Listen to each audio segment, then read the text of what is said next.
প্ৰায় ১.৫ বছৰ আগতে আধাৰশিলা স্থাপন কৰা এই ৰাস্তাটো আমাৰ ঠিকাদাৰ আৰু বিভাগীয় কৰ্তৃপক্ষৰ হেমাহিৰ কাৰণে যেনেকুৱা দুৰৱস্থা হৈছে, বাৰিষা আমি য'ত থিয় হৈ আছোঁ এডোখৰত প্ৰায় আঁঠু বোকা হয়। গতিকে ছাত্ৰ ছাত্ৰীৰ লগতে প্ৰায় ৩৫খন গাঁৱৰ অহা যোৱাৰ পথ এই ৰাস্তাটো অতি দুৰ্গম অৱস্থা হৈছে, মানুহক অতি দুৰ্ভোগ ভোগাইছে।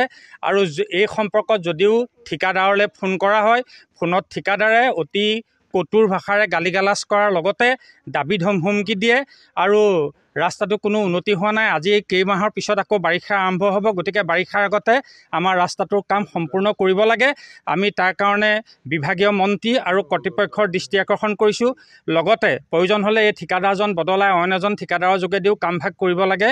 আমি তাকে আপোনালোকৰ যোগেদি অনুৰোধ জনাইছোঁ। আনহাতে যিবোৰ কালভাৰ্টৰ কাৰণে গাঁত খান্দিছিল, এই গাঁতবোৰ অকণ মুখ্যমন্ত্ৰী তথা গড়কাপ্তানি মন্ত্ৰীৰ নিৰ্দেশত বেৰিকেড দিব লাগিছিল দুৰ্ঘটনাৰ কাৰণে। কিন্তু যোৱা বাৰিষাত তেনেকুৱা গাঁতত পৰি যদিও মানুহৰ মৃত্যু হোৱা নাই, ভালেকেইটা দুৰ্ঘটনা হৈছে, তথাপি কিন্তু এই গাঁতবোৰত কোনো ধৰণৰ বেৰিকেডৰ ব্যৱস্থা কৰা নাই। গতিকে আমি গড়কাপ্তানি মন্ত্ৰীৰ লগতে মুখ্যমন্ত্ৰী আৰু বিভাগীয় কৰ্মীক আমি বিষয়টো অৱগত কৰিছোঁ আৰু অতি সোনকালে ৰাস্তাটো আমাৰ নিৰামতিৰ কাৰণে আমি অনুৰোধ জনাইছোঁ।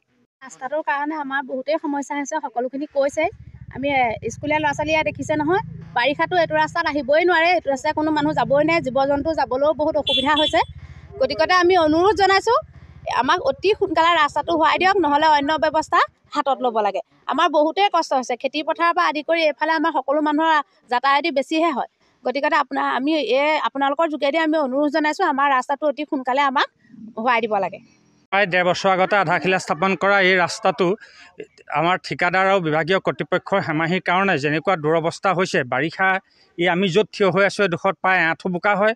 গতিকে ছাত্ৰ ছাত্ৰীৰ লগতে প্ৰায় ৩৫খন গাঁৱৰ অহা যোৱাৰ পথ এই ৰাস্তাটো অতি দুৰ্গম অৱস্থা হৈছে, মানুহক অতি দুৰ্ভোগ ভোগাইছে। আৰু এই সম্পৰ্কত যদিও ঠিকাদাৰলৈ ফোন কৰা হয়, ফোনত ঠিকাদাৰে অতি কটুৰ ভাষাৰে গালি গালাজ কৰাৰ লগতে দাবী ধমকি দিয়ে আৰু ৰাস্তাটো কোনো উন্নতি হোৱা নাই। আজি কেইমাহৰ পিছত আকৌ বাৰিষা আৰম্ভ হ'ব, গতিকে বাৰিষাৰ আগতে আমাৰ ৰাস্তাটোৰ কাম সম্পূৰ্ণ কৰিব লাগে। আমি তাৰ কাৰণে বিভাগীয় মন্ত্ৰী আৰু কৰ্তৃপক্ষৰ দৃষ্টি আকৰ্ষণ কৰিছোঁ। লগতে প্ৰয়োজন হ'লে এই ঠিকাদাৰজন বদলাই অইন এজন ঠিকাদাৰৰ যোগেদিও কামভাগ কৰিব লাগে। আমি তাকে আপোনালোকৰ যোগেদি অনুৰোধ জনাইছোঁ। আনহাতে যিবোৰ কালভাৰ্টৰ কাৰণে গাঁত খান্দিছিল, এই গাঁতবোৰ অকণ মুখ্যমন্ত্ৰী তথা গড়কাপ্তানি মন্ত্ৰীৰ নিৰ্দেশত বেৰিকেড দিব লাগিছিল দুৰ্ঘটনাৰ কাৰণে। কিন্তু যোৱা বাৰিষাত তেনেকুৱা গাঁতত পৰি যদিও মানুহৰ মৃত্যু হোৱা নাই, ভালেকেইটা দুৰ্ঘটনা হৈছে, তথাপি কিন্তু এই গাঁতবোৰত কোনো ধৰণৰ বেৰিকেডৰ ব্যৱস্থা কৰা নাই। গতিকে আমি গড়কাপ্তানি মন্ত্ৰীৰ লগতে মুখ্যমন্ত্ৰী আৰু বিভাগীয় কৰ্মীক আমি বিষয়টো অৱগত কৰিছোঁ আৰু অতি সোনকালে ৰাস্তাটো আমাৰ নিৰামতিৰ কাৰণে আমি অনুৰোধ জনাইছোঁ। ৰাস্তাটোৰ কাৰণে আমাৰ বহুতেই সমস্যা হৈছে, সকলোখিনি কৈছে। আমি স্কুলীয়া ল'ৰা ছোৱালীয়ে দেখিছে নহয়, বাৰিষাতো এইটো ৰাস্তাত আহিবই নোৱাৰে, এইটো ৰাস্তাত কোনো মানুহ যাবই নোৱাৰে, জীৱ জন্তু যাবলৈও বহুত অসুবিধা হৈছে। গতিকে আমি অনুৰোধ জনাইছোঁ, আমাক অতি সোনকালে ৰাস্তাটো হোৱাই দিয়ক, নহ'লে অন্য ব্যৱস্থা হাতত ল'ব লাগে। আমাৰ বহুতেই কষ্ট হৈছে, খেতি পথাৰৰ পৰা আদি কৰি এইফালে আমাৰ সকলো মানুহৰ যাতায়াতি বেছিহে হয়।